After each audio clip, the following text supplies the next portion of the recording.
ओम नमो भगवते वासुदेवाय. श्रीमद्भागवत महापुराण दशमस्कंध अथ चतुर्थोऽध्यायः. कंसाच्या हातातून सुटून योगमायेचे आकाशात जाऊन भविष्यकथन. श्री शुक म्हणतात, परीक्षिता, जेव्हा वसुदेव परत आले तेव्हा नगराच्या बाहेरील आणि आतील सर्व दरवाजे आपोआपच पहिल्याप्रमाणे बंद झाले. यानंतर बालकाच्या रडण्याचा आवाज ऐकून द्वारपाल उठले. ते ताबडतोब कंसाकडे गेले आणि देवकीला मूल झाल्याचे त्यांनी सांगितले. भयभीत कंस याच गोष्टीची वाट पाहत होता. ते ऐकताच तो ताबडतोब पलंगावरून उठून लगबगीने सूतिकागृहाकडे गेला. हा आपल्या काळाचाच जन्म आहे असे समजून तो व्याकुळ झाला होता आणि यामुळे केस फिसकटलेला अवस्थेतच तो अडखळत चालत होता. तेथे येताच सती देवकी दीनवाणी होऊन रडत रडत त्या आपल्या भावाला म्हणाली, हे माझे हित चिंतणाऱ्या बंधू, ही कन्या तुला सुनेप्रमाणे आहे. शिवाय स्त्रीला मारणे मुळीच योग्य नाही. हे बंधू, तू माझ्या पुष्कळ अग्निसमान तेजस्वी बालकांना दैववशात मारले आहेसच. निदान आता ही कन्या तरी मला दे. हे राजा, माझी अनेक मुले मारल्यामुळे दुःखी झालेली मी तुझी बिचारी धाकटी बहीण आहे. म्हणून हे बंधू, मला अभागिनीला हे शेवटचे मूल तरी दे. श्री शुका म्हणतात, मुलीला कवटाळून देवकीने अत्यंत दीनपणे रडत रडत अशी याचना केली. परंतु दुष्ट कंसाने तिला अपशब्द बोलून तिच्या हातातून ती मुलगी हिसकावून घेतली. आपल्या त्या नवजात भाचीचे पाय पकडून कंसाने तिला जोराने एका खडकावर आपटले. त्याच्या हृदयातील प्रेमाला जणू स्वार्थाने मुळासकट उपटून टाकले होते. परंतु श्रीकृष्णाची ती धाकटी बहीण त्याच्या हातातून निसटून ताबडतोब आकाशात गेली आणि तीच आपल्या 8 हातात शस्त्रास्त्रे घेतलेली मोठी देवी झालेली त्याला दिसली. ती दिव्य माळा, वस्त्रे, चंदन आणि रत्नमय अलंकारांनी विभूषित होती. तिच्या हातामध्ये धनुष्य, त्रिशूळ, बाण, ढाल, तलवार, शंख, चक्र आणि गदा ही 8 आयुधे होती. सिद्ध, चारण, गंधर्व, अप्सरा, किन्नर आणि नाग पुष्कळशा भेटवस्तू तिला अर्पण करून तिची स्तुती करीत होते. देवी कंसाला म्हणाली, अरे मूर्खा, मला मारून तुला काय मिळणार आहे? तुझ्या मागील जन्मातील शत्रू तुला मारण्यासाठी दुसऱ्या ठिकाणी कुठेतरी जन्माला आला आहे. आता तू निर्दोष बालकांची विनाकारण हत्या करू नकोस. असे म्हणून भगवती योगमाया तेथून अंतर्धान पावली आणि पृथ्वीवरील अनेक ठिकाणी निरनिराळ्या नावांनी प्रसिद्ध झाली. देवीचे हे म्हणणे ऐकून कंसाला अतिशय आश्चर्य वाटले. त्याने त्याच वेळी देवकी आणि वसुदेव यांना कैदेतून मुक्त केले आणि नम्रतेने तो त्यांना म्हणाला, अगं ताई, अहो भावजी, अरे अरे, मी अत्यंत पापी आहे. ज्याप्रमाणे राक्षस आपल्याच मुलांना मारून टाकतो त्याचप्रमाणे मी तुमची बरीच मुले मारून टाकली. मी इतका दुष्ट आहे की माझ्यामध्ये करुणेचा लवलेशही नाही. मी माझ्या बांधवांचा आणि मित्रांचाही त्याग केला आहे. आता मला कोणत्या नरकात जावे लागेल बरे? मी तर ब्रह्मघातकी माणसाप्रमाणे जिवंत असूनही मेल्यासारखाच आहे. फक्त माणसेच खोटे बोलतात असे नाही, तर विधाताही खोटे बोलतो. त्याच्यावर विश्वास ठेवूनच मी पाप्याने बहिणीची मुले मारली. तुम्ही दोघेही महात्मे आहात. आपल्या पुत्रांसाठी शोक करू नका. त्यांना त्यांच्या कर्माचेच फळ मिळाले. सर्व प्राणी प्रारब्धाच्या अधीन आहेत, म्हणूनच ते सर्व काळ एकमेकांबरोबर राहू शकत नाहीत.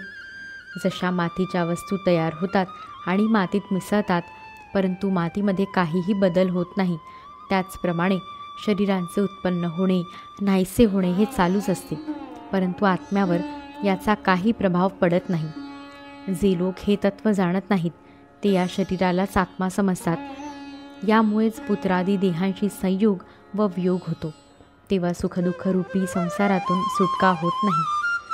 म्हणून हे ताई, मी जरी तुझ्या पुत्रांना मारले असले तरी तू त्यांच्यासाठी शोक करू नकोस, कारण सर्व प्राण्यांना पराधीनपणे आपापल्या कर्माचे फळ भोगावेच लागते. आपले स्वरूप न जाणल्यामुळे जोपर्यंत जीव असे मानतो की आपण मरणारा आहे किंवा मारणारा आहे, तोपर्यंत शरीराच्या जन्ममृत्यूचा अभिमान धरणारा हा अज्ञानी जीव पीडा देणारा वा पीडा भोगणारा होतो. माझ्या या दुष्टतेला तुम्ही दोघांनी क्षमा करावी, कारण तुम्ही सज्जन असून दीनांचे रक्षण करणारे आहात. असे म्हणून कंसाने देवकी वसुदेवांचे पाय धरले. त्यावेळी त्याच्या डोळ्यातून अश्रू वाहत होते. यानंतर त्याने योगमायेच्या वचनावर विश्वास ठेवून स्वतःच्या सौजन्याने देवकी आणि वसुदेव यांना कैदेत कंसाला पश्चाताप झालेला पाहून देवकीने त्याला क्षमा केली. तिचा राग मावळला. त्याचवेळी वसुदेव हसून म्हणाले, हे कंसा, तू म्हणतोस ते खरे आहे. अज्ञानामुळेच जीव शरीर इत्यादींना मी असे समजतो. यामुळेच आपपरभाव निर्माण होतो आणि अशी भेददृष्टी झाल्यानेच शोक, हर्ष, भय, द्वेष, लोभ, मोह आणि मदाने लोक आंधळे होतात आणि सर्वांना प्रेरणा देणारे भगवंतच एका वस्तूने दुसऱ्या वस्तूचा परस्पर नाश करीत आहेत याचे त्यांना भान राहत नाही. श्री शुक म्हणतात, अशा प्रकारे जेव्हा प्रसन्न होऊन निष्कपट भावाने वसुदेव आणि देवकी कंसाशी बोलले, तेव्हा त्यांची अनुमती घेऊन तो आपल्या महालाकडे निघून गेला. ती रात्र उलटून गेल्यावर कंसाने आपल्या मंत्र्यांना बोलावले आणि योगमायेने जे सांगितले होते ते सर्व त्यांना कथन केले. कंसाचे मंत्री फारसे शहाणे नव्हते. दैत्य असल्यामुळे स्वभावताच ते देवांचा द्वेष करीत. आपल्या स्वामींचे म्हणणे ऐकल्यावर ते देवशत्रू कंसाला म्हणाले, भोजराज, असे असेल तर आम्ही आजच शहरे, गावे, गवयांच्या वस्त्या इत्यादी ठिकाणी जेवढी लहान मुले असतील, मग ती 10 दिवसांच्या आतील किंवा बाहेरची असो, सर्वांना आजच मारून टाकतो. रणांगणाला भिणारे देवगण युद्धाची तयारी करूनही काय करणार आहेत? ते तर आपल्या धनुष्याचा टणत्कार ऐकून नेहमीच घाबरलेले असतात. जेव्हा आपण त्यांच्यावर बाणवर्षाव करून त्यांना घायाळ करता, तेव्हा आपल्या प्राणांचे रक्षण करण्यासाठी युद्धभूमी सोडून देव पळू लागतात की आम्ही भयभीत झालो आहोत, आमचे रक्षण करा. काही देव तर आपली शस्त्रास्त्रे जमिनीवर टाकून हात जोडून दीनपणा प्रकट करू लागतात, तर काही जण शेंड्या सोडून व कासोटे फेडून आपल्याला शरण येतात आणि म्हणतात की आम्ही भयभीत झालो आहोत, आमचे रक्षण करा. जे शत्रू शस्त्रास्त्र प्रयोग विसरले आहे, ज्यांचे रथ मोडून पडले आहेत, जे भयभीत झाले आहेत, जे लोक युद्ध सोडून विमनस्क स्थितीत आहेत, ज्यांची धनुष्ये मोडली आहेत आणि ज्यांनी युद्धाकडे पाठ फिरवली आहे, अशांना आपण मारीत नाही. जिथे भांडण तंटा नसेल तेथेच देवांचे शौर्य, रणभूमीच्या बाहेरच ते फुशारकी मारतात. ते तसेच एकांतवासात राहणारा विष्णू, वनवासी शंकर, अल्प सामर्थ्य असणारा इंद्र आणि तपस्वी ब्रह्मदेव यांच्यापासून आपल्याला काय भय असणार आहे? आमचे मत तर असे आहे की असे असले तरीही देवांची उपेक्षा करता कामा नये, कारण ते आपले शत्रू आहेत. म्हणून त्यांचे मूळच उखडून टाकण्यासाठी आपण आमच्यासारख्या विश्वासपात्र सेवकांची नेमणूक करावी. जेव्हा शरीरात रोग उत्पन्न होतो आणि त्याची उपेक्षा केल्यामुळे आपले मूळ तो घट्ट करतो आणि मग असाध्य होतो, किंवा इंद्रियांची उपेक्षा केल्यावर त्यांचे नियंत्रण करणे कठीण होते. त्याप्रमाणे जरी शत्रूची आधी उपेक्षा केली तरी तो आपले सामर्थ्य वाढवितो आणि मग त्याचा पराभव करणे अवघड होऊन बसते. देवांचा आधार विष्णू आहे आणि जिथे सनातन धर्म आहे तेथे तो राहतो. वेद, गाय, ब्राह्मण, तपश्चर्या आणि ज्यामध्ये दक्षिणा दिली जाते ते यज्ञ ही सनातन धर्माची मुळे होत. म्हणून हे भोजराज, वेदवेत्ते ब्राह्मण, तपस्वी याज्ञिक आणि यज्ञासाठी तूप इत्यादी हविरद्रव्य देणाऱ्या गायींचा आम्ही संपूर्ण निपात करू. ब्राह्मण, गायी, वेद, तपश्चर्या, सत्य, इंद्रिय दमन, मनोनिग्रह, श्रद्धा, दया, सहनशीलता आणि यज्ञ ही विष्णूची शरीरे आहेत.